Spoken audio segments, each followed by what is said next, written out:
Oh, yeah, right.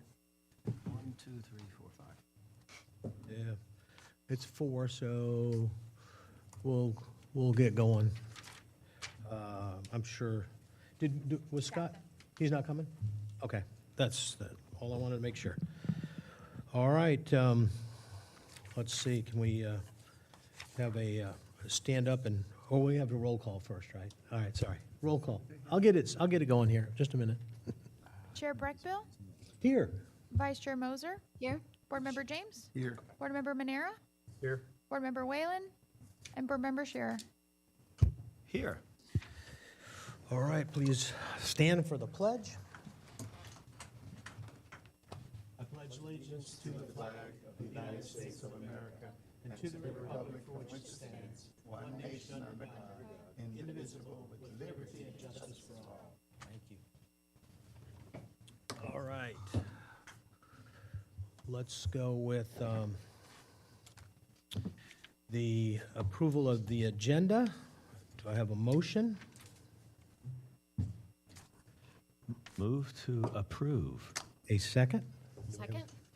Second by Bonnie. All in favor? Aye. Opposed? All right, that one passes. We're going now. Okay, approval of the May 6th minutes. Motion to approve? Second. All in favor? Aye. Opposed? All right.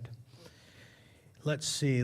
Any comments from the public relative to non-agenda related items? No. Chair Breckbill, I have no comments from the public. Okay.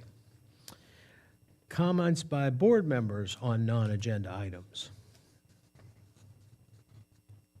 Yes. Okay, go ahead. Thought you were going to get out No, clean, didn't you? I'm good. So I don't know who, I know Mark and Frederick were at the CRA meeting last week, and I attended just to see how things were going. And I learned a lot during during that session. And, you know, I think Frederick and I are aligned on some things. Well, you know, some aspects can be a little bit discouraging. But the way I look at it is, from my perspective, I have much more clarity as to how the CRB can help the city or help the CRA make some decisions around investment. And I, you know, sitting and listening to all that, yes, there's a bit of a conflict between, let's say, what maybe the majority of the city commission, not the CRA, but the majority of the city commission views as priorities versus actually the mission of the CRA. So we just have to find where those two overlap, because they probably don't currently overlap completely. I'm okay with that. We just, we find the common ground and we work in that space. But I would also remind this group that, you know, I was sitting in the audience listening to the discussion, and then I started counting heads. Aha. So the CRA has two voting members from this body, plus, you know, whichever city commissioner, so that's 5 plus 2 is 7. So in a way, some things could go 4-3. So that also sort of sheds some light on how I think this body can get some things done for Stewart. Of course, we should be aligned as we discuss things and debate them. Mm-hmm. But I also thought about, as I listened to the discussion, I think there's still some confusion. And I feel a lot better because I thought it was just me many months ago. But when I joined this body, there was a lot of background information that I received, and it could be a little misleading. And I found out at that meeting last week, it wasn't just me. Most of the people in the room were confused about at least one thing. Some were confused about many things, like me. But so when we joined this board, we were given lots of background information, which is super helpful for now. I'm not complaining about that. But, and we've seen some of those summaries and stuff from the last few months. And it included analyses and plans and visions by different sources. And I saw what I thought were photos of lots of community engagement, like workshops and people taking tours and all this kind of stuff. And that's why I was kind of like, well, it looks like a lot of people put a lot of work into some things. We wouldn't want to redo that. That doesn't make any sense. We should learn from we should build on what was done before. And we had some debate in here about, well, do we want to get community input and so on? And I guess in my mind, I was kind of like, well, it looks like it's already been done. It was over the last, 5 or 6 years, different aspects. And I think to some degree that's true, but it's not completely true. You can never get too much input, obviously. But I remember the mayor saying last week that, well, they felt like there's been enough community input. The plans are there, the different ideas, the different projects, they're in a list. Let's just, and I think the way I took that, Frederick and Mark, the guidance that I heard was kind of, we have that, let's prioritize it, let's find the common ground and work on those things that are common. Implement, yeah, that we can implement. And I think where there's, common support. And I thought, yeah, that makes sense to me. Now, some of those might be what I was referring to as the no-brainers. I'm not sure if that's the right word, but what I would call streetscaping or pedestrian-friendly stuff. God, that's just, to me, is just such a no-brainer, pending other aspects and cost and things. But some of the projects that I might call big and bold, yeah, we can think about those. If we agree and we feel it's right, and we ask Pinal to, proceed with some of those and recommend them to the CRA, we can. I'm just thinking, well, I'm not sure if that's going to find common ground. It doesn't mean we can't recommend it. It just means it might have a little tougher hurdle, but that's okay. Again, the no-brainer stuff we should be supporting, promoting, recommending to the CRA, and let's just get going. And I think, so one more aspect of that, when I say there was some confusion, so even among the commissioners, there was confusion about who recommended what vision or version of which vision, and there's some slides were brought up about the different aspects of around City Hall in the future. There was mass confusion over, was that from a citizen workshop, or was that from an architect or a planning group or Main Street? And that just helped me realize there's a bit of confusion out there. I feel like I have a pretty good handle on it now, but I'd be happy if this body wanted to discuss any more of that to get clarity among at least these 5 people. But again, it will be my position to, and I did ask Pinal to circulate the list of, and again, terminology matters and would help clarification if we had the same words for things. But I'll call this sheet maybe the CIP sheet, or maybe the priority sheet, because it is kind of prioritized, or ranking. The ranking sheet, I'll call it that. I asked her to send that around again because I think, based on what I heard last week, that might influence me a little bit on how I would rank these projects, with the idea of which ones would get more support versus those which might not get support, and so kind of tackle those first. That's my view. That's what I will work on as part of this body to try to help the CRB and the CRA and Greater Stewart. Thank you. You're welcome. Thank you. Appreciate it. I got some comments there, but if somebody else wants to jump first, Fred, go ahead. Thank you. I'd just like to say, when we came on, we were newbies and we had no idea what was expected of us. And then, like you said, all the background information was given. And I know personally, I didn't avail myself. I didn't just dive into it so I'll know what's going on. But I've been watching and I've been listening and I've been observing and I've been learning. And so some of the projects that were before us that I thought, should have been prioritized. The more I understand now because of the information that was passed down, the more the chance I've had to look into it a little bit more. I understand it a lot better. And so I don't get so disappointed because I thought that the city commissioners were not really responding to our requests, but I understand it better now, and I see how to facilitate what we'd like to have as a vision once we come up with the vision and pass it on. I kind of feel the same way. I haven't, Mike. Yeah, a little bit. Thanks. I haven't dove in as much as I should, as much as Clay has been and attending other meetings and things. And I may this month, I may go to the CRA meeting. I think it's a good idea for us to at least occasionally attend, tangential meetings like that. Yeah, we have a joint meeting every so often. It's once a quarter, I think, so. So that's, But like you said, the advantage to have being immersed in this is that it makes you more perceptive and aware. As we're going around Stewart, I'm not seeing it as, a bored citizen trying to get to the next stoplight. I'm seeing it as somebody that may be able to make a small difference. And I'm more alert and aware to things, and I'm more observant of things. And I'm looking at the railroad tracks and the crossways around confusion. I'm like, okay, what's a better solution for this? Is it really the pedestrian walkway, overpass the way to do it, or and it puts you more in an observant and thinking mode. Yeah. But I have not dove in, like you said, as much as I should.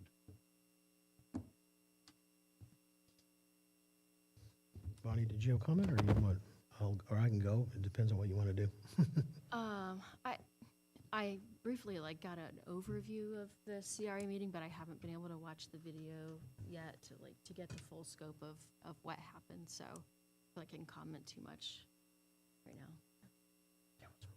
Well, let me just, I'm glad to hear all of these comments, because it means that we're actually making progress towards what our job is, I think. And we kind of have a dual role. Our role is to make ourselves available to the community so they can have input into what is done in the CRA. At least, we're kind of the board that's the liaison between the populace and the actual CRA board. And the CRA board, like I say, it does have, it has 7 members instead of 5 members. But right now, with the makeup of the commission, most things are going to be dictated by the 3 individuals that tend to vote as a block. I was disappointed by the CRA meeting, and the reason was because I agree with what you guys are saying in terms of we've got direction, we've had all these things. I've had the opportunity, unfortunately, to live through most of this. So, I don't, and I mean that in a good way. I've been there when all of this stuff was being debated the first and second and third and fourth time. I know why certain things were presented in certain ways. For example, you mentioned, Clay, the comment relative to the plans for City Hall, right? I remember in the day, we were told by the city manager at Main Street, or not the Main Street city manager, but the city manager at the time, we weren't allowed to talk about parking garages. You couldn't talk about parking garages because it would get tossed right away. So don't bring up anything to do with parking garages. The plan that was drawn up by some people from the design committee of Main Street, which is their function. They have 4 functions. Design is one of them. It was drawn up by 2 of the members of the design committee, McCarty and Marcella Cambrai. And she was actually representing George Hart, who owned and was just starting to build the condos over here. And he had Mulligan's, which was right down here. And it was going to involve a change in the parking, so he had to agree to it. But the point being that that plan was drawn up specifically leaving City Hall out of it. In other words, we didn't need City Hall to be there, not be there, whatever, the way that it was drawn up, because historically, for the last 30 years, at least 20, every time it comes a discussion of what do we do with City Hall, there's a motion made, which was made, well, let's not do anything until we figure out what we're going to do with City Hall. Dave Dias bought the Wells Fargo building so that it would eliminate what he thought was the argument that continually comes up with what to do with City Hall, and that we could move on to something else, which we never have. So, ultimately, I understand I mean, I just understand all of that, and I can understand coming into that new, how frustrating that can be. The one thing that I think, and the reason I was disappointed, is that we have done a lot of good things in the CRA. And that relationship with the city, in terms of what we've done, has been good, but it has all been focused on a comp plan. And that comp plan is supposedly adjusted periodically or reviewed, it's not adjusted, it's reviewed periodically. But the problem is that all of the stuff we're doing now is based on a comp plan that supports walkability, mixed-use properties, live-work, the whole thing. That's what it was built on. The Duwani plan was built around that concept. And everything we've done, It's still relevant. it is still relevant if it is. And that's the point. We have 3 commissioners who say it isn't. That isn't what we want to be anymore. We don't want mixed use. We don't want that kind of commercial and residential. And so as a result, If you don't want all that, then you're saying you don't want a family environment. Are you anti-family? that's the question. I mean, it's not. I'm not saying that. That's not necessarily true. What that is saying is, you know what? We want to focus on neighborhoods more than we want to focus on downtown. All right? So that's a valid point. And I've said this before. I understand what Chris and Laura and Sean are saying. And I understand that there's feedback from the community along those lines. How strong it is, that's my question. But that line that's going through there is, and that path is opposed to the original comp plan. You know, we used to have a goal-setting meeting for the board, and it was over in the Flagler Center, and we'd have it every 5 years or whatever. And all of the commissioners would get together and decide what was important to Stewart. The river was always number one. It was always the first thing. We're not very good at that. I know that's comment has been made, but that was the first. Transportation, parking was a discussion. You know, all of these things were discussed with the idea of what do we want to be when we grow up, and is that still consistent? And all of it was really within the comp plan, and things that were done in the comp plan were done based on that original design theory, right? So, I mean, the staff does a tremendous job. And I'm not just saying that to be saying it. They do a tremendous job. They work hard. But you know what's frustrating is when somebody sends you off in a direction, and then you got to stop, and then got to go back in this direction, and it's very frustrating to be putting an effort into something and then have to discard that completely and go do something else. And over the years, that's what's kind of happened. I mean, it really is. We just can't finish. And I think that was what I was frustrated, because I don't know if Chris in particular didn't believe me or didn't understand that, but basically what I was saying is that I don't know that he's not right, that people in town now want more of a family community. They don't want to focus on downtown and all of the effort and money that's spent downtown. They would rather see, more parks, more recreation, other activities, right? They don't want, they don't want people coming in and out and living in, community for short periods of time and being transient, and they don't want all that. I agree. I'm not sure that the community that we have right now would come up with the same conclusion that they came up with 35 years ago or whatever it was when Duwani did the original plan, which the city founders of that effort rejected. They did not accept all of what he proposed, and it was not all accepted. So, and some of the things they opposed made Stewart and downtown Stewart much better. One of the key things is they wanted walkability, and they wanted people to live and work downtown and all of that kind of thing.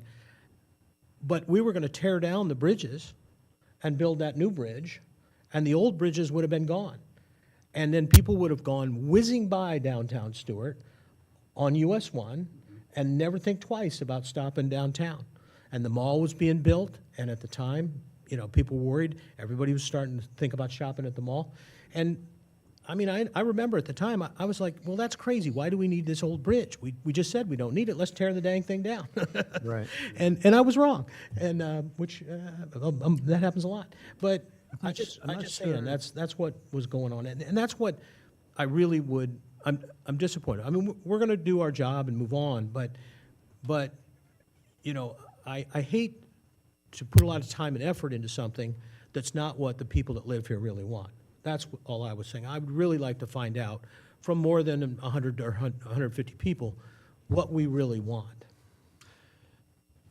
I think part of the question is something you've raised, is that we have a entirely different demographics now than when the people first decided that master plan. There's so many, the population has risen so much that of course they're not gonna want to be isolated around downtown because there's just too darn many people.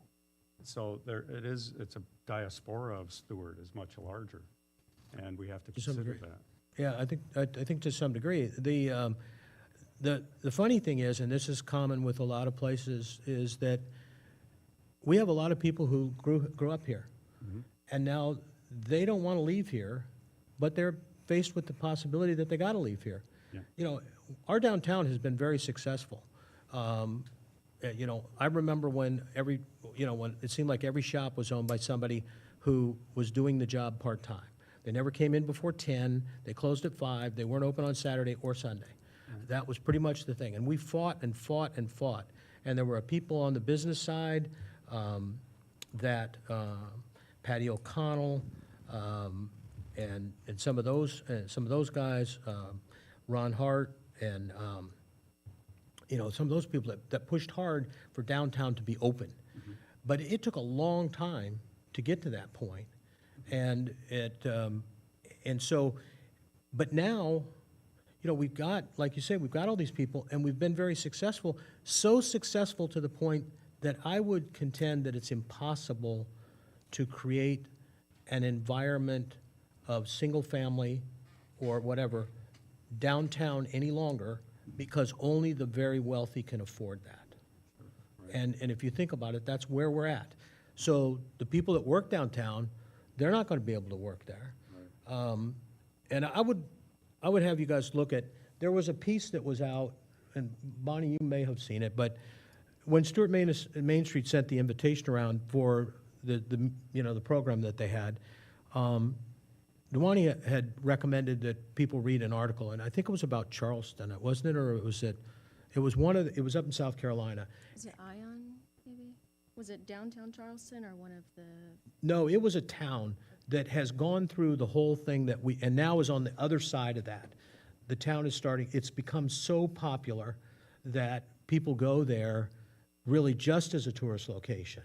And it doesn't function as a community any longer, and it's now starting to fall apart.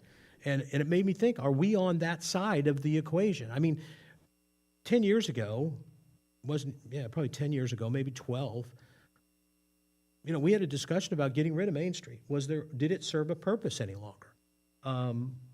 And the president at that time, Raul Ocampo, he was in favor of getting rid of it. Fortunately, we didn't. I think it's played a part in the development of downtown. But ultimately, at some point, we have to step back and say, who are we going to be when we grow up? And right now, I'm not sure that we're where we want to be. But that's just a comment that I had, and what I was a little disappointed about relative to the other day. And that, and the fact that I think the other thing that came through to me I don't know if you got it, and Fred, I don't know if you got it, but I kind of thought the other thing that says we just want to do small things. We don't want to do any big projects. We just want to do little things. And, like fix a sidewalk or change a drainage thing. That's not what maximizes the benefit of the CRA. The CRA's job is to maximize that benefit in terms of revenue that we get to take and use in the CRA versus being used in the county. It's the same money, but we at least get to use it here instead of it being designated for the county. So that's really where we're at. But anybody else? All right, I just want to make some clarifications. I think I just want to make the clarification that like the idea of new urbanism and walkability is not anti-family. And actually, I think it's at the heart of a lot of what is concerned our voters and our commissioners is that downtown Stewart does feel like it leans really into tourism and tourism supporting our businesses. And when in reality, there are cities all over the country that are our same size that don't have a lot of tourism, that are fully self-sustaining and their downtowns are booming because they've made it really easy for their residents to get there. And I think the majority of us actually live close enough that we could walk and bike to downtown.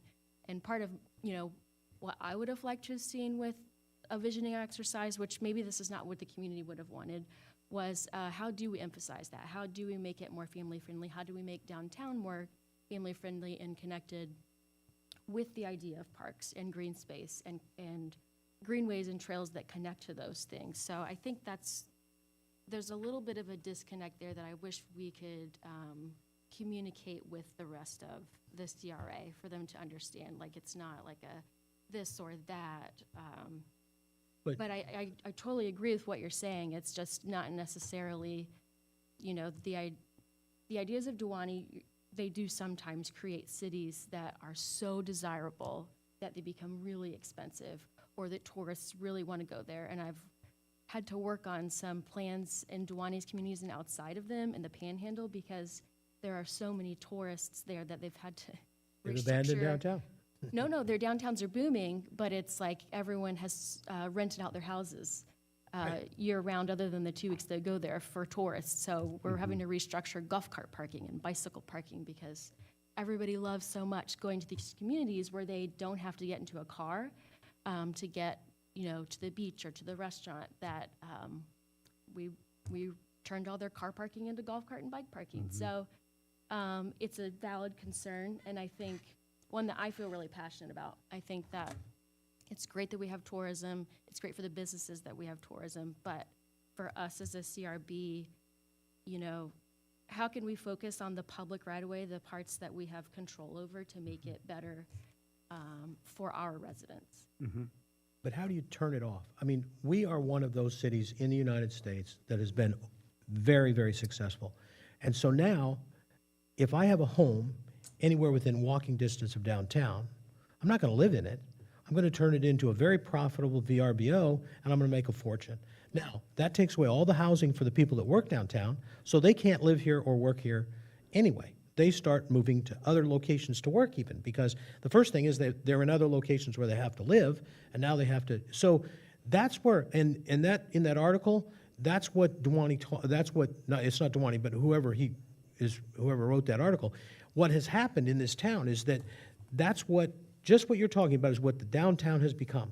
It's almost solely vacation people, and it's relatively seasonal, but it's all that kind of. So what's happened is the people who live downtown, that work downtown, they have moved outside, and new communities are being formed outside of the city within.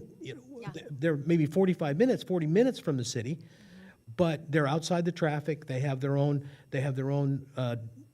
source of businesses and all of these, and a lot of the local businesses are out there because they can't afford to be downtown. That's exactly what's happening downtown now. You can't afford to run a business downtown unless you're charging really high end. So at that point, I mean, if it's not stopped somehow, it will eat up what we know as Stewart. It just won't happen. We won't be here anymore because it'll be altered. And I mean, when you're talking about $1 million for a home that, if it was 12 miles west, Right. would be half of that. Third of it. I mean, a third of it, yeah. So, I mean, that's what I'm trying to. That's what I personally have the biggest problem with, and was hoping to at least make some inroads on, was that can we see where we want to be? Is we can give people visions this is what we would look like if this happens, just like you're talking about. This is what we could do to try to stop this, but this is what we'd look like here, here's what we'd look like here, here's what we look like here. And, you know, we're having a fight about the community pool, right? And there's a big thing going on as to what should happen to the community pool. That pool, by the way, was built by the Kiwanis Club and given to the school to be used as a community pool, but with the idea that it's the only thing that they would maintain it. But it's funny, because we're talking about community pools, and yet a lot of places up north, they have little community centers that have a pool, right? Sure. And so, you know, but here we are here, we don't really have that function. And we have Sailfish Splash, but that's commercial. I mean, that's all about making money. So, you know, I disagree with the CRA from the standpoint of, and some degree the commission, from the standpoint of, I do think it's time to ask for some input. And frankly, with what's just happened with the legislature and the signing of this bill rolling everything back to August, it's a perfect time to do it because we can't actually do anything.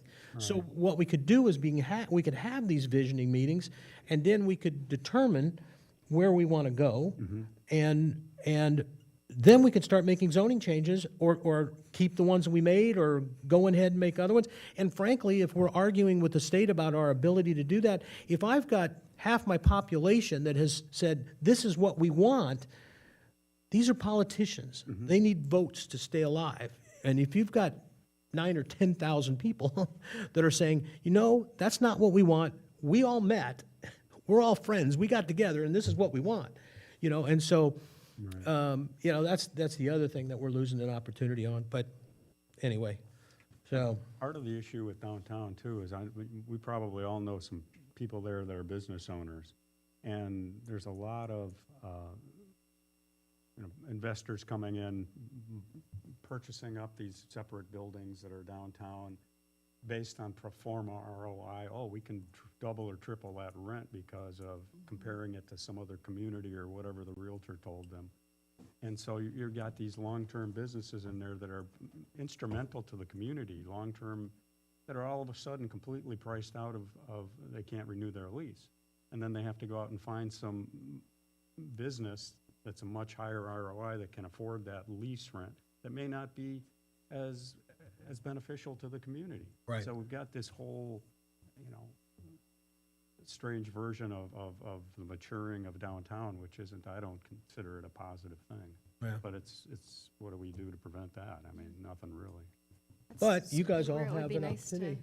have some professionals advise us. That's what I thought, but obviously I was wrong. I've been wrong before, I'll be wrong again. So, but I'm really encouraged by all of the things you guys have said. And I'm glad that you're not getting discouraged, because, you know, I never get discouraged. I'm just a positive guy. But I do think that it's important that we continue to try to push forward. And we work within the parameters that we work with, and, you know, do what we need to do. And we'll help staff with direction in terms of what we think. I mean, some of that's going to be driven, I think, at this point by what we really think that the commission's going to think. But that's okay. They were elected, and they have a right to, you know, to tell us what they want to do, even if we don't agree with them, because we're just a board, and we only have a couple functions that we actually legitimately are responsible for. And one of them's public art, and there's probably not going to be much of that for a while, so, if we're not doing any development. But anyway, all right, I think, Could I just clarify a Yeah, couple yeah. things that I heard? Just I want to clarify that my words weren't misunderstood or misinterpreted. So I would view, again, maybe I'm using the wrong technical term, streetscaping, I don't know, sidewalk trees, pedestrian-friendly green space parks. I would consider that family-oriented. So I was referring to those who don't want to invest in the city as potentially not supporting such things. But the other thing I would say is that I think I don't see it as a all or nothing thing. I think someone else raised that. That's why I say I think there's actually. That's why I say I got clarity last week. There's actually room for we can progress some things. and like you said, Mark, some of them might be kind of relatively small things, but again, we can propose larger projects. Just don't let it slow down the no-brainers. We can just keep proposing and supporting those. So I don't see that as being either or. I think we can work on all. And if we have some, the other thing that Mark said that was smart, now that he leaves the room, is that there is this so-called comp plan. This is fantastic. So along with any other of the 6 or 8 or 12 plans that we've been given to look at as background, Panal, I just think it might be interesting to, like when people, because I've heard many folks say this, the comp plan, is that a county, city, what is that? And to me, unless there's no other plan, that's the plan. For us, it's the And we should CRA just, plan. I'm sorry? For us, it's the CRA plan.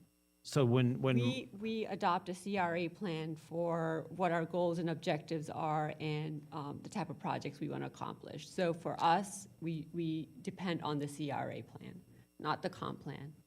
Some of the things could be in the comp plan, but whenever we say, the project is consistent with the CRA plan, the goals are consistent with the CRA plan. So for us, our master plan is the CRA plan. the CRA plan. Right, so we are not allowed, that's a Florida statute requirement that we're supposed to adopt, and we can't do any projects outside of the CRA plan. So if it's not identified in the CRA plan, we can't do that. Got it, but we decide what the CRA plan is. Right, so usually every few years, I'll bring that forward to the board to review and update and add any other new projects. Yeah. And it's so- that was included, I believe, as part of your package. Maybe not for every agenda item, but it is also available on the CRA website. Yeah, exactly. So what would be nice is to see where that overlaps with the comp plan, because then it's like, everybody has said this is the plan. So that's the plan until we have a different plan. It's pretty straightforward. And if folks have changed their mind today, well, that's okay. They can voice their view, but I just don't, otherwise we're just going to get in this wheel of review, get some input, review. No, we have the input. There's clear direction. That's the way I look at it. And, okay, thanks, Mark. No, that's good. Yeah, and that's, and I think there is clear direction. The question is whether we're continuing to go down that path or not. I think we've changed a little bit, but, okay, let's move on to I think the next item on the agenda was was the properties, which I think is good. I think, Bonnie, you had mentioned it, I had mentioned it. And just a brief background.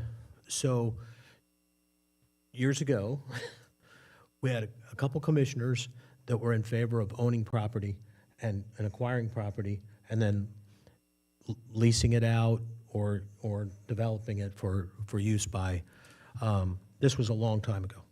And then, then at some point, we had this property, it was pretty much used, we hadn't acquired much more of it,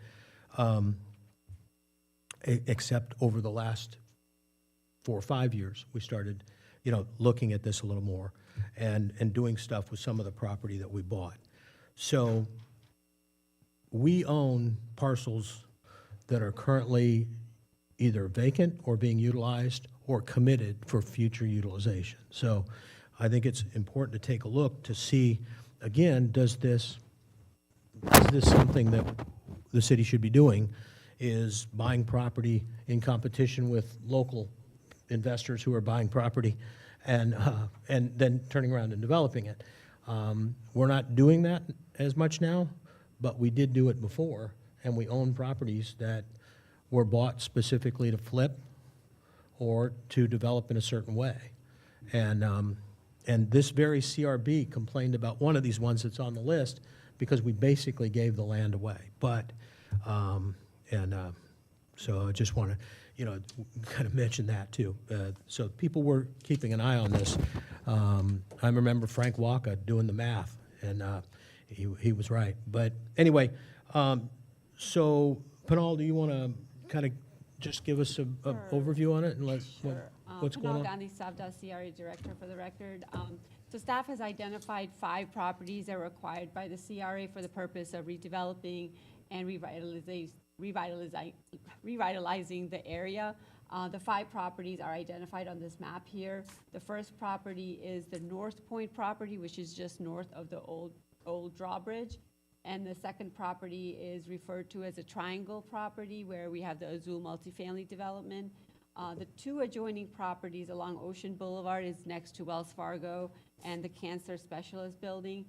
There was an old plaza there that was recently demolished, and we just recently put sod there for just parking or just green area for future redevelopment. Kunal, And the last one, sorry? Kunal, can I just make one comment before we go, Sure. that property that says Azul multifamily, so just so you understand, those apartments that are built over there, the Azul apartments, are on city-owned land. Right. We leased it. Now, it's a long-term lease though, right? Right. Isn't it a 99-year 99 lease or year something like lease, that? So I just wanted you to understand, that's not one that we can really do anything with because we committed to a long-term lease on that property. And so it is already committed and it's the property underneath those apartments. Okay, sorry. Yeah. I just- Can I ask just one more Yeah, point of clarity? sure. So currently, we're talking about CRA properties. Right. Is that different than City of Stewart properties? Well, they're all city properties because CRA doesn't really own properties because eventually when the CRA sunsets, it goes to the city. So they're all city properties. But if the CRA used TIF fund to purchase these go. properties, that's why they're considered CRA properties, where the CRB and CRA board can decide what to do on those properties. So in the, and forgive me if you don't know the details of this answer, but off the top of your head, in the history of the Stewart CRA, is this the total sum of properties it has purchased? Right, these are the two. Yeah, okay, now I'm 100% aligned. Yeah. And then No, last wait a one, minute, Kunal. Are you asking, is this all that's ever been purchased? By the CRA. created by the By the CRA. CRA, using TIF revenue, not city. I think we had some that we've gotten rid of over the years. I don't think this is all of them. I think when Crosskopf was in, we used to buy some of those, but I think I think that commission disposed of some. I could be wrong, But but, did they have enough money back then? Because I don't think the CRA was generating. well, a lot of money they back had the TIF, and there was the ability to purchase. I'm not aware of any that was disposed, There- but these there are might not be, this is but- the inventory right now. Okay, that yeah, that's the we can- inventory, we that's the can important discuss. thing. Yeah, it's important. If they're sold off, there's nothing we can do at this point. The last one is the Willie Gary property, where we're doing the Project Lift project, so that's also committed. Here's a list of, again, the 5 properties, what they're commonly referred as, when it was acquired, and the purchase price, the purpose of acquisition, and some of the site activities. Like I said, the North Point property, which is north of the old bridge, we've done a couple of RFQs there, where we receive proposals for development, and I think both of those did not move forward. The city manager was supposed to be here to kind of give more update on that property. I'm not really familiar as to what happened with those 2 proposals. I know there were some lawsuits and things involved. That's what I was gonna say, Lee. Right. Aren't we on a Maybe Lee lawsuit? might know a little bit more on that property. I'll jump in. For the record, Lee Baggett, City Attorney. Yeah, so the North Point was involved in 2 lawsuits. That property involved 2 different lawsuits, and the last one just kind of recently ended. So they've been kind of held up in the litigation for years. Yeah. And most of it predated me, so I don't know a lot about Well, litigation. yeah, there was, both of those, that North Point property was owned, it's split by the railroad tracks in terms of how it functions. And so originally, there was supposed to be there was going to be an access by boat out there so that you could go both sides. There was some shops, retail, there was a building that was to be built over there with a couple, I think it was mixed use with some condominiums with a couple condominiums on the top 2 floors. That, I believe, was Geisinger was behind that project. He was the one and that one actually, because it's on tidal water, that plan was actually approved by the citizens. We had to have a vote. It was on the same vote that was taken when Mulligan's lease was done, and I believe at the same time that the Dailies got rid of the place that's now Hudson's. And, We recently did it with the museum yeah, as well. So anytime you lease waterfront property owned by the city for more than 10 years, we have to do it by referendum. yeah. At the Lease or sell something that's on title, right? Right. And so they had all the approvals, and then I think there were some funding issues, but there were also some issues relative to development, and that went into litigation, and I think there's supposedly is some discussion on, or some proposal for settlement, I You think. go back to the map, I wanted to point out something too. There's a tiny strip behind the Azul, so. And all is that map inside the Agenda item? the CRA? It's in the Okay. packet. There's that little strip, it's actually a right-of-way. And we made it into a parking lot that Azul is allowed to use, but it's technically, if you look on the. That's the old First Street, right? Right. It's the old First Street. Right-of-way, so, Yeah. it's listed on there, but it's. But Yeah, is it a It's not a separate- buildable lot. Is it a separate parcel or part of the same parcel? It's a right-of-way. It's a, it used to Oh, be a it's a road. right-of-way. It used to be a road that went to US 1, they built, the bridge cut it off, and then what you had is, it actually, at one point on that property, right next to it is where Sterling Towers is, and Community Savings Alone, their main office used to be there years ago, but that's what it used to be. Mike would remember all of that. Community Savings was on First Street, Right, so Sterling's on Second. right, so we were talking about the little parking strip, where how that strip that was created off, yeah, That's still right of way. right, What happened is when they entered into the lease agreement for the land where Azul was actually 3 parcels, we unified it into one, and then as part of a condition of the development of Azul, they had to build all the parking on Dixie, on Joan Jefferson, and then, is that, I don't know what the street is that goes Albany? Albany, and then also that extension of First Street that's right there between those two plazas. Right. They built that as a condition of approval. It counted toward their parking at the development, but is also open to the public, so all of the spaces are available to the public, and they can't reserve them for private use at the apartment complex, but it was used to count toward the parking necessary, required by the apartment complex to build the Azul project. And I think right now, a number of those places are being actively leased to Sailor's Return So- for their parking. So that's the condo association Right. of the, whatever the Sterling Tower is Sterling called. Tower. The ones that are inside Sterling Tower, but not on that road, not at the end of First Street. Right, yeah, but I'm just saying, most of that parking right now is taken up by, at least at Sterling Towers, it's being leased out to be used by Sailor's Return. Well, so the Sterling Tower parking is dedicated to the Sterling Tower CO, and then they went in and entered into a valet parking agreement with Sailor's Return to use it in the evenings and on weekends Right. for valet parking. I had that same lease, that's why I know.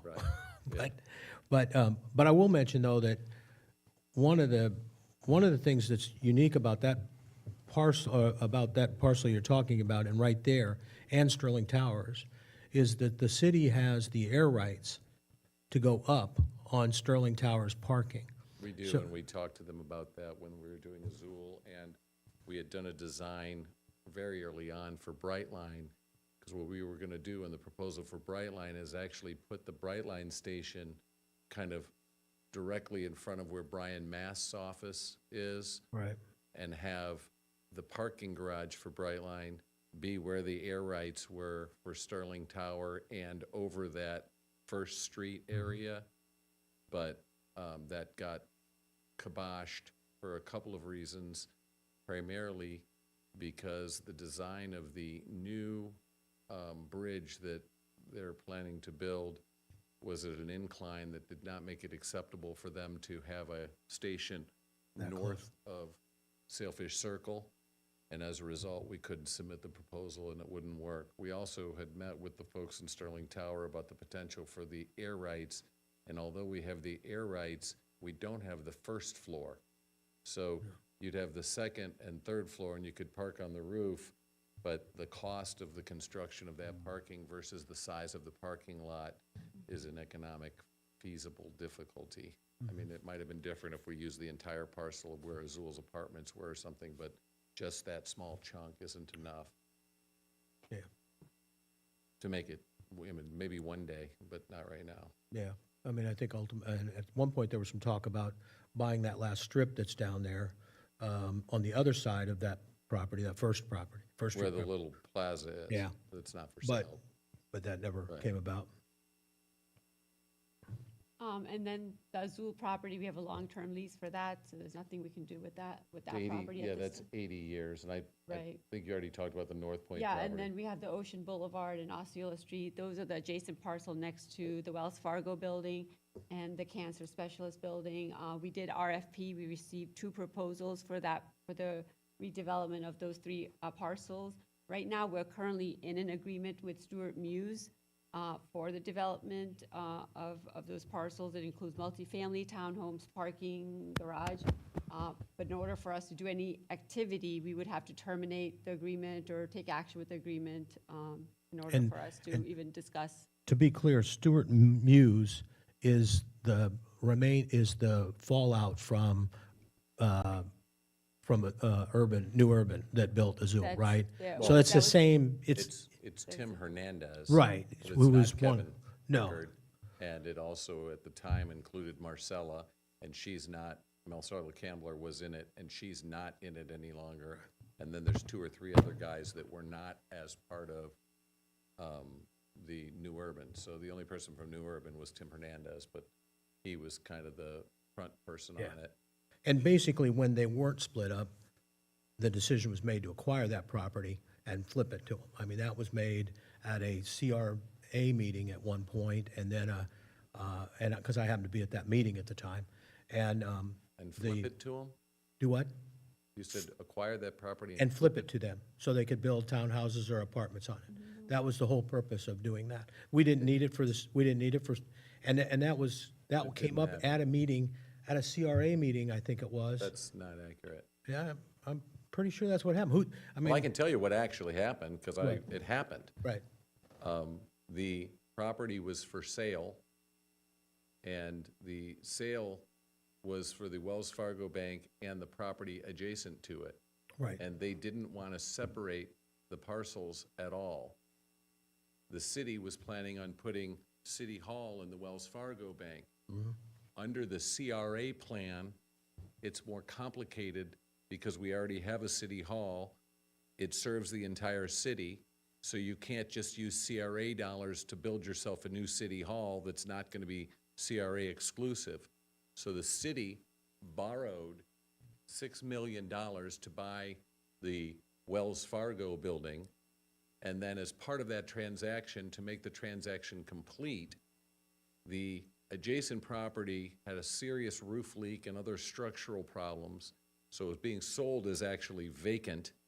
And so the city commission / CRA voted to have the CRA put in $1 million and buy that vacant parcel, and then to go out as a joint venture to RFP, which it did, and Stuart Muse, as well as RAM Development, submitted proposals. The proposals that were submitted, one by RAM said, look, if you guys want us to build you a parking garage, we need the density, because we can't justify a parking garage without the density, so they had 200 and some units in it. Stuart Muse surgically met with the people that were evaluating it and voting on it, and gave each one exactly what their thought process was. And as a result, they selected Stuart Muse, which was 94 units that would require the city to build a parking garage behind City Hall, or behind the Wells Fargo building first, but the parking garage would only be 3 stories, and the top floor of the parking garage was going to be a grass or green roof. And then, once that was finished, the 94 units would be built in phases. It would be built on the, first would be on the, I guess, closer to downtown side, and, or I'm sorry, the first was gonna be on the closer to the beach side, and then on the closer to downtown side when the lease ended for the Wells Fargo Bank, because they had the rights to the drive-through, so they couldn't build on any of that side of the property. The original plan that was submitted by Redevelopment included the entire block because Tom Lucido owned that property at the end, so Ram was using the whole block and the Stuart Muse was not, but the commission didn't want the density, so they went with the Stuart Muse plan. But the Stuart Muse plan requires the city to build a parking garage, and by the way, the whole thing was intended to recoup the investment in the property so that the city could get its money back. Well, the project that Stuart Muse had proposed, their rent was so low that they wouldn't pay anything really to the city for the first 10 years. And the parking garage we were gonna have to build was almost $8 or $9 million to recoup the $7 million investment that we had originally started with. And Stuart Muse doesn't have to do anything until a year after we finish the parking garage. And the environmental nature and everybody that day was that, oh, well, it's gonna have a green roof, so that's so great. But I tried to explain to them, the cars underneath it are gonna prevent that water from percolating into the watershed. But in any event, it was a joint because the CRA only bought the one thing, and they were never going to flip it to anybody because it would have to be an RFP, and there was never a proposal from whatever the New Urban guys. New Urban did bid on the ball fields that happened 4 years prior to that, but the city did not ever enter into any informal or even gesture with them that they were going to be given any property in any way, form, or fashion. Well, I'll choose to disagree, but, Well, tell me the meeting, I'll pull it. well, it was a CRA meeting. Myers' representative and Matheson's representative were both told, vote to acquire this so that we can get New Urban and flip it to New Urban so they can put houses there. That's Well, what came up. That's what was said. It sounds like a violation of sunshine. It sounds for like you it to me, but know it was at a but- meeting, so. But I don't know who said it or where it was. I'll play the tapes back. Now, I don't know if there was a third party, but that was, I know those two were looking to, that was, and they made that point clear. I think at the time Troy might have been involved with, he was in support of it, but I'm not saying that negative or Well, I positive. think the entire board was in support of the redevelopment of the Right. site to. No, they to get were, it- yeah. To update you on that, I've since met with them on multiple occasions because the city is not gonna build that parking garage. But I talked to Tim Hernandez in particular, and he, well, obviously would require the commission and the city to approve it, but because everybody decided apartments was a bad word, he has another proposal that he would be willing to do as well.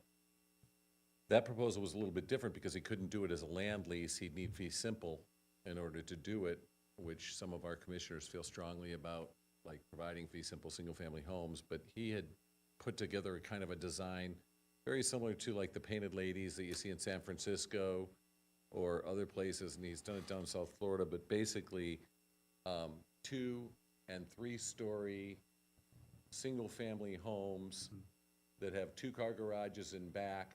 So you'd pull in, into that center lane or whatever and pull in and park from behind. But if you were looking at Memorial Park, it would be, 2- and 3-story single-family homes. And you have to remember Wells Fargo is also a 3-story building. So the roof lines would be somewhat similar.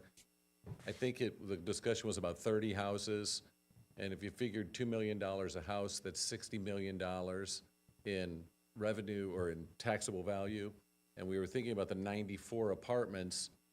If you took Azul as the baseline for the same thing, and you said Azul's 49 apartments, and its assessed value was at about $10 million or $12 million, so you double that to say that 94 units would be somewhere about $20 million to $24 million, versus doing the 30 houses that you would have $60 million in value, so you'd have at least 3 times the value, and because none of them have been here for 30 years, they'd come out of the ground at full value, so you wouldn't have the homestead set-offs and the Save Our Homes and all the restrictions on it.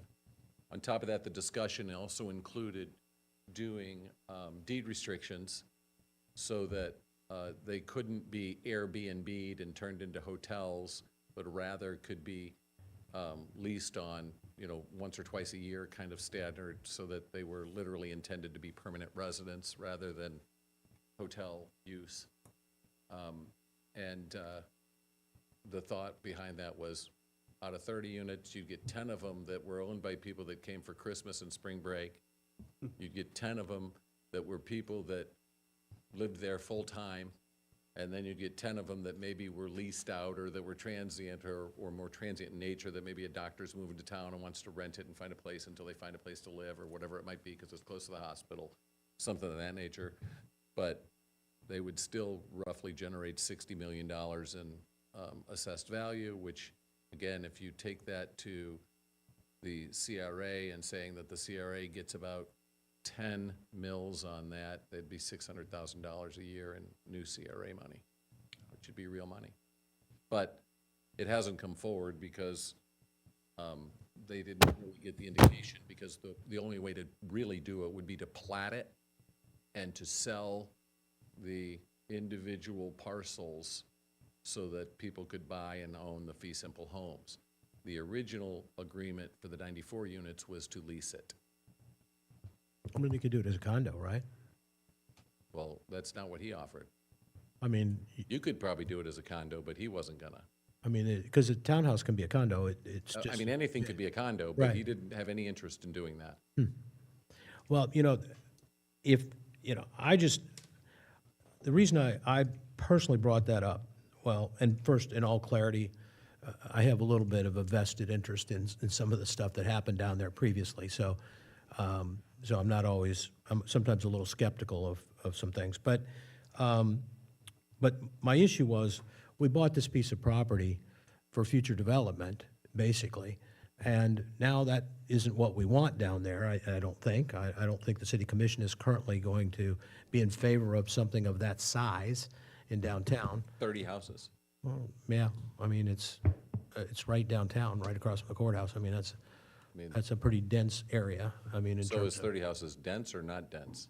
well, I think for that small of a piece of property, it's pretty, I mean, you're not talking about any parking at this point, right? There's no parking garage coming in? Well, he would build two-car garages for each one, so they each would park themselves. And then there was going to be sufficient parking for City Hall in the center of it being left. And again, it was a sketch design, depends on what you want to build. But the Well, I problem mean, with if they parking want to garages buy, now they want to buy it out, they want it fee simple, right? They want to buy it? Well, they would want to sell the houses fee simple, so they'd need a plat, and they'd be happy to buy it. The problem is the city of Stewart wants to continue to own Wells Fargo building to use for an office building. So there would have to be some kind of POA or HOA to share in the maintenance of the parking, and when I say parking, access to the backs of the buildings, because they'd be pulling into behind the Wells Fargo and accessing their garages from the back, because it wouldn't be curb cuts for each house on East Ocean Boulevard or Osceola. But again, that idea could be long gone from their perspective now too. The question would be, does the CRB or the commission want to sell the vacant parcel next door to Wells Fargo? And is that holding up the development of the property across from the administration, from the courthouse? Because they own that property too, right? Well, Or they have it under so PUD? I know that the Elizabeth is what that is called now.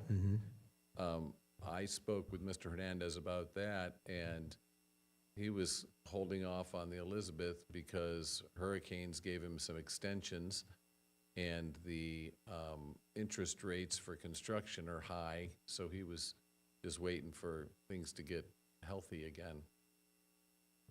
Because he's got, I mean, that's approved. Right. But he still has got that other property that he got the RFP on that, right? So he has the RFP on that property the east of Wells Wells Fargo. Fargo. East of Wells Fargo, yeah. It's not east of Wells Fargo, it's all of Wells Fargo. It's the Wells Fargo drive-through, it's the parking lot on the west of Wells Fargo, it's the Osceola frontage, and it's east of Wells Fargo. It's the whole thing. So that doesn't make sense. I mean, I wasn't voting on it myself. I know you weren't, but I'm just saying. All right. So those are the 325 and 330, is that the two parcels there? Right. And I'll tell you, I left those buildings up for a long time, hoping that the development would come forward and we were gonna let the developer incur the cost of Right. taking those buildings down. But they were becoming such an eyesore and they were getting vandalized, and it just became such a problem that I, last year, or this year, spent the money to remove them. So plan is leave it a dirt lot until there's. It's grass. It's grass now, okay, We got a big pine tree right in the middle of it as well. all right. Nice. I like And I was trees. shocked at how quickly the grass came back, because I was worried it was gonna be a mess. I must have just seen it when it was Right. just the dirt. Right. Can you clarify where the North Point stands after all of the lawsuits? Like, is there a current agreement, or it's just? North Point is it's a remnant parcel, as you're aware, from FDOT. The parcel is very small. It's got the railroad tracks kind of running through it. And it's kind of the northern end of the parcel. There's a triangular shaped parcel that FDOT maintained a deed restriction on that said that it had to be maintained for public purpose or public use. Turned out to be pretty simple. Same thing we did at the Sunset Bay Marina. If the parking lot gets built on that space, it becomes parking. They just can't have it exclusive parking. So it would be required to be open to the public. What we did at Sunset Bay is entered into an agreement that they would manage the parking lot, and as a result, that's why they don't charge for valet parking. They can valet it, and by valeting it, they can stack way more cars in the parking lot than you could otherwise park it. We get complaints now and again about that because people want to be able to park their own car, and they go in there and they say but the problem with it is it's so dangerous to have people parking and valet parking that the decision was made long ago to include that in the lease agreement with them for the marina site to do it. Mike, we talked about, we've talked about at different meetings about focusing on the getting the development or the continue on the triangle property design, the triangle district design. But relative to that, where is the Baptist Church at this point in terms of the sale of their property? Didn't sell. Didn't sell, and they're not still trying, or they pulled it off the market? Well, the only way the Baptist Church will get redeveloped is in cooperation with the city, because there's a lot of right-of-ways and roads and things that disrupt it as a unified development. If the city commission were a board that wanted to do like a mixed-use development or something of that nature along West Ocean Boulevard there, and was willing to abandon a right-of-way in exchange for a different area to be a right-of-way to kind of be able to parcel that out a little bit better, it would probably sell and get developed. But right now, based upon the position of the commission that they don't want to see any of that stuff, there's no investors that are willing to put it, to get at risk there, because when they start looking at it more closely, because of the roads and the interconnections, the way the roads are, it's not continuous because these roads end up right in the middle and you get these setbacks from the roads that then interfere with the design, and you would need real cooperation. Just like, you know, when we did the Azul or the Triangle piece, that was 3 different parcels.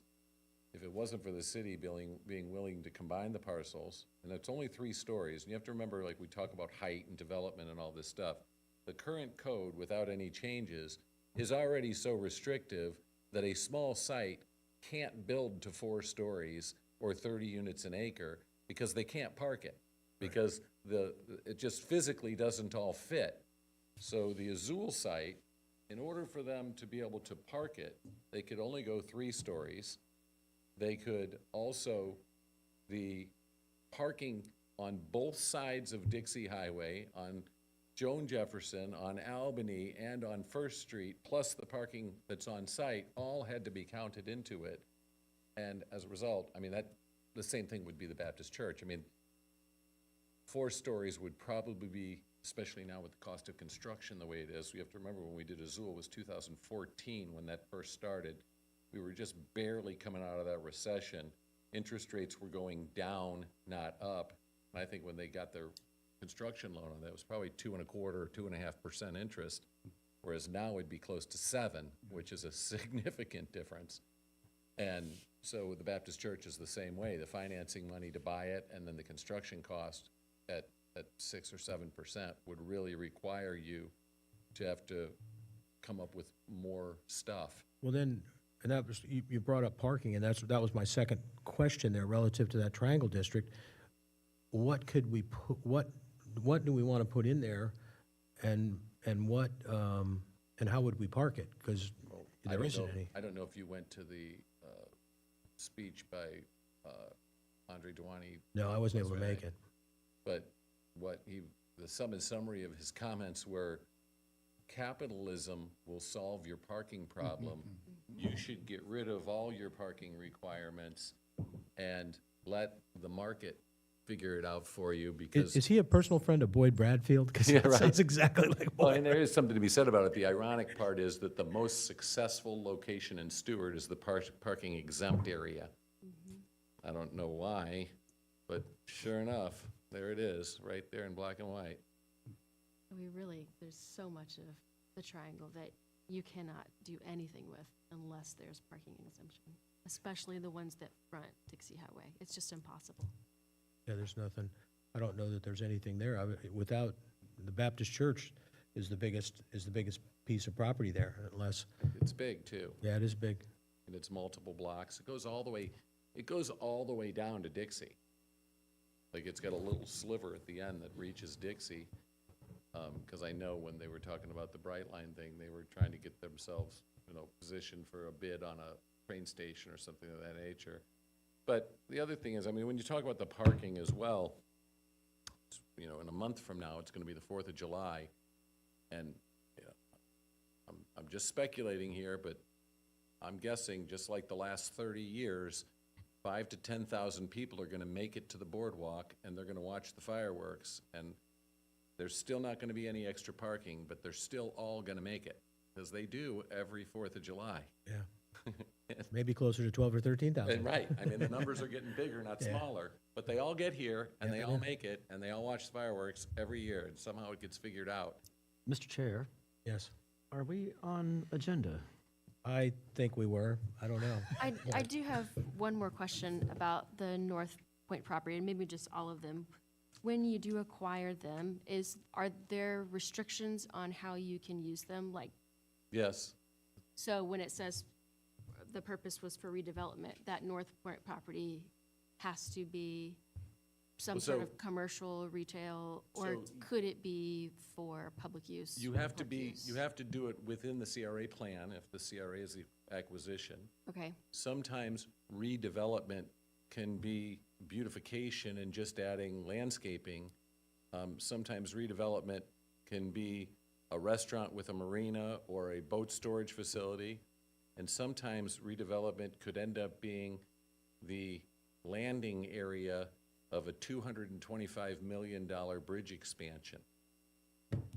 Maybe. Sometimes the RFQ, when we go out for requests for proposals, we'll specifically state what we're looking for from the proposals. For instance, when we did the Wells Fargo site, we were specific as to what kind of development we wanted. So that's the kind of project we see. We wanted multifamily, affordable housing. I think Bonnie was more interested in what restrictions were on it, whether, not When we what we could acquired. define or not. But what And was the defined as? CRA restriction is what it is, the CRA plan itself. We can't just buy for investment. Like, Okay. we can't buy it and say, I think this will go up in value, so we'll just buy it and hold on to it for a Yeah. while and see what happens. It's gotta be planned for some purpose. Okay. So at this point, basically, the only thing that we got sitting out here that we own, that we could do something with, is Wells Fargo and the parcel there that's 325 Ocean and 330 Osceola. We could, I mean, if we Well, decided. the we were CRA gonna- doesn't own Wells Fargo. The CRA only bought the. No, big the city apartments owns, next door, right? right, but what I'm saying is, if the commission is looking at Wells Fargo and saying, you know, that's not where we want City Hall, or, you know, or we can't get in there for the next 20 years because of the leases that are in place, does it make sense for, you know, does it make sense for us as a CRA to at least recommend that the properties that we own get sold out? Hopefully, the city would go along with that and would sell out their parcels and go Well- back to the drawing board on where City Hall's gonna go. In most developments that I've been experienced with as it relates to entering into purchase contracts, they generally have a contingency clause under the due diligence that says it's contingent upon getting the approval for this project. Right. So that's gonna be, I mean, if it includes mixed use, multifamily, or You're saying nobody would want to buy it if they have I'm that saying restriction? that the commission would deny that Right. approval, and so it'd be difficult to sell, you'd probably get a loss on it, and that's where the That's right. complication comes in unless the commission changes its policy.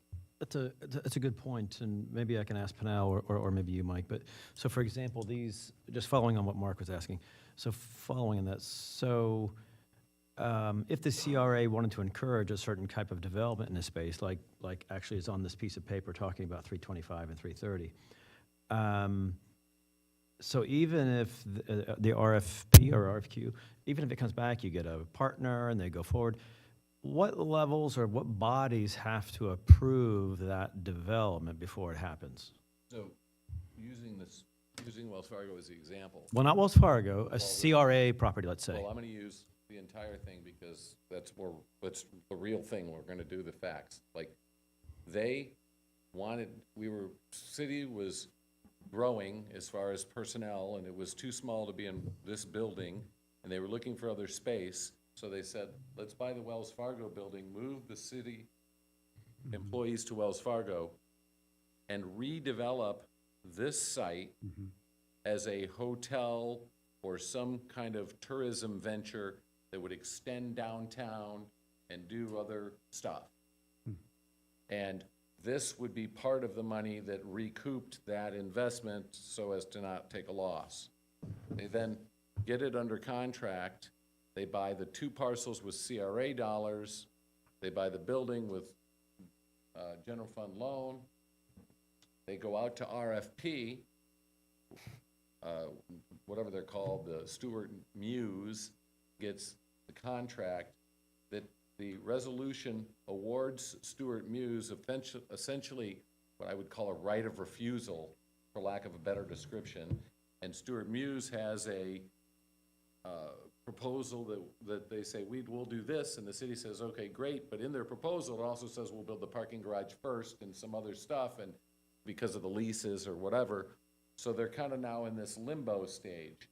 If they were to come forward right now because the vacancies happened or whatever happened, it would have to go in front of the CRB, because obviously it's in the urban area overlay zone for approval anyway. It would also have to go in front of the CRA, because the CRA owns the land that it's going on, and to enter into the lease or sale, you have to go in front of them. and it would have to go in front of the city commission, because the city commission ultimately has to approve whatever the transaction is with Wells Fargo and with this site and what the other is. So it would be a minimum of a 3-board circus. But we also sometimes form a committee, right, where it involves staff, finance department, CRA, development department. Responding to the RFP. Right, and we This review. RFP is already issued.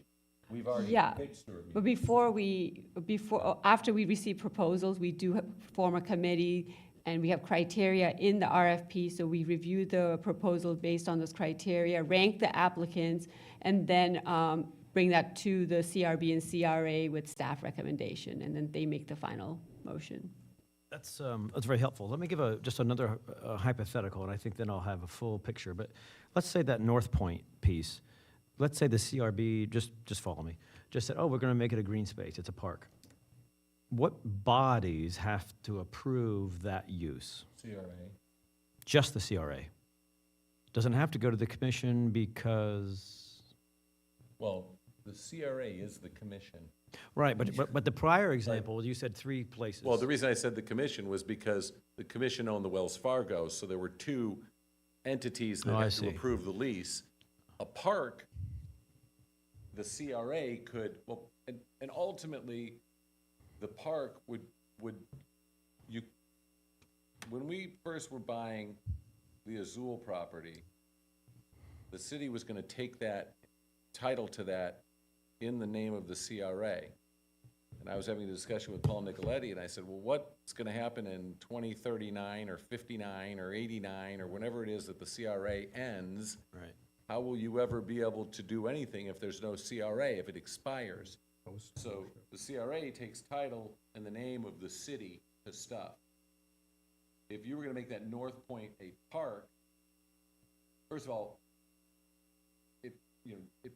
a park could probably meet the redevelopment criteria of the CRA plan, so it would be a feasible matter. If that park was going to be maintained in perpetuity with CRA funds, or the Scherer Foundation was going to make that donation for Sometimes us, we're generous. then it probably wouldn't need to go in front of the city commission at all. But if there is gonna be a legacy cost. Okay, so an ongoing or maintenance cost might have to be addressed. maybe a general fund issue, or if the city was gonna have to receive this as a, we're gonna give you this park that's already deeded into conservation that you can't redevelop, that has a deed restriction on it, that you're gonna have the privilege of paying $125,000 a year to maintain, then they probably would want some kind of participation in the Got it. decision. And so the reason I ask all that, Mark, is that you got me thinking is, I mean, there are these CRA, let's call it owned properties, but there's, in terms of what the CRB could recommend that happens there, it's not like, it's not that straightforward. It actually is a little bit complicated we can make a recommendation, but it's still gonna have to go through different approvals, CRA, the city, development, non-development. It kind of sounds like it depends on what the use being proposed is. Absolutely. And in this particular instance, using the Stewart Muse, I mean, in theory, the CRB, the CRA, the LPA, and the city commission have already gone through the process of acquiring the land, deciding that they want it to be developed for housing, putting it out to an RFP for housing, accepting the bids, reviewing the bids, and selecting the highest bidder, having public hearings to enter into a resolution adopting it for Stewart Muse to build this housing. And in exchange for that, the city was going to build a parking garage. And where we land currently in that is, Okay. all of those groups have already said, yes, do that. Yeah. And at the time, it was under the pretext that there was gonna be tax money and public purpose generated from this site. My feeling that right now on this site is the commission's direction for this site is gonna be just a complete park and green space. So whatever revenue was hypothetically postured to carry costs then is now gone, and you would need additional revenue to support the cost of this site. Because, I mean, I'll give you guys just a heads up. Thursday, I received the property appraiser's valuation for the city of Stewart. Oh, yeah. And for the first time since the recession, it wasn't double-digit growth, it was 7%. And the county's was 13.5%, so about double. The city of Stewart gets between 17 and $20 million a year in ad valorem. That makes up 36% of our budget. But police and fire take up 100% of the ad valorem, and we had to go out and do a fire assessment to collect more. The police and fire contracts with the other associated costs associated with them require the appreciation of the city to be 7.5%. And so this year, being at 7%, we're actually gonna go negative. We're gonna have less money than last year. So if in fact we had dedicated and built a park and we didn't coincide with that, build a fund or some kind of revenue source to Revenue, maintain that park, Clear. that too would start an additional separation that's going to lead to a tax increase. Now, again, people say, oh, we'll just fire all the rest of the employees, but it doesn't matter because public safety uses 100% of the ad valorem. And so those balances. helpful. And the property management fund that the city created brings in almost $2 million a year, I think now, to the city that offsets a tax increase. Got it. So those purchasing and developing and holding and leasing properties has generated a significant amount of money for the city. Thanks, appreciate that. Off the topic of North Point a little bit, is there a way we could get like a summary of all of the Wells Fargo things under consideration? I mean, the things we've discussed. I'm sure, I mean, I'll sit down with you anytime you want. I can give you what happened in the past on it, but I'll tell you right now, nothing's under consideration right now. Nothing's, okay. There's no marching orders to me Okay. at all. In fact, the city commission made it pretty clear during the zoning in progress that they were not promoting multifamily. So it's just in limbo at the moment. Right. And that's why I tore down those buildings, because I didn't want them to just sit there and be an eyesore forever. Right, or a liability. Oh, yeah, that too. Okay. Thanks, Mike. Any other questions or comments or whatever? First, I want to thank Panal for putting all this stuff together. I appreciate that. And, we appreciate all the stuff you do. Sometimes we don't maybe act like it, but we do appreciate it. So thank you. And Mike for coming here and kind of clarifying some things for us. Appreciate it. Lee, we don't care if you come or not, but that's all right. So, but anyway, I think, again, with nothing else on the agenda, I do want to, Suja, I didn't mean to, I know you do, I appreciate what you do too. I think, I really appreciate the meeting we had tonight, and I know it's a little frustrating sometimes when we're kind of hoping things are going to go one way and they don't, but we've got a really good opportunity to help keep the city on track and do what we're doing or keep the CRA on track. So I think we just keep at it. I'll just remind the chair, in case it wasn't clear enough the first time, there's 7 members on the CRA. Got that, I got that. You got the majority. I got that. Okay, thank you. I understand. But anyway, so yeah, that's true until we're thrown off. So 'cause remember, 2 of those positions are at large, so they can change in a heartbeat. So, but anyway, if there's nothing else, I would have a Just gonna motion. ask if we could get a copy of those maps that were associated with the projects. When you say maps, The ones we had up that were was in part of the, today's I think the agenda. agenda. Oh, it is in the packet. Okay. Yeah, it's just buried down there.